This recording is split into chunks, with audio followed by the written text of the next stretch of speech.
ตายเลยนี่ทำมันคือมิดวะโทรหาโจก่อน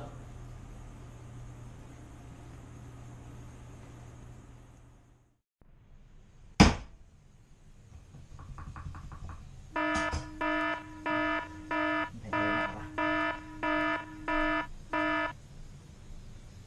ฮัลโหลฮัลโหลอยู่ใส่ห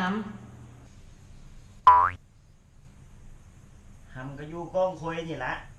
ำสัตว์กูถามว่าธุรกิจเปิดใหม่นี่เป็นจังไดขายดีอยู่วะ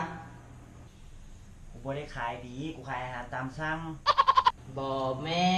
นกูหมายความว่าขายเครื่องนะขายดีบ่ก็ขายปกติบ่ได้ตีไผนะก็ขายปกตินี่แหละ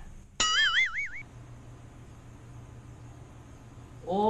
มันบ่แมนแนวนั้นกูจะถามว่าขายนะมันขายจังใดมันก็สิยากอย่างเด้ก็เอาเงินมากูก็เอาของให้โอ้กูจะตายเด้โว้กูบ่ได้ขายเด้อตายนะกูขายอาหารตามสั่งถ้ามึงอยากกินหยังมึงก็สั่งมาโลดเออ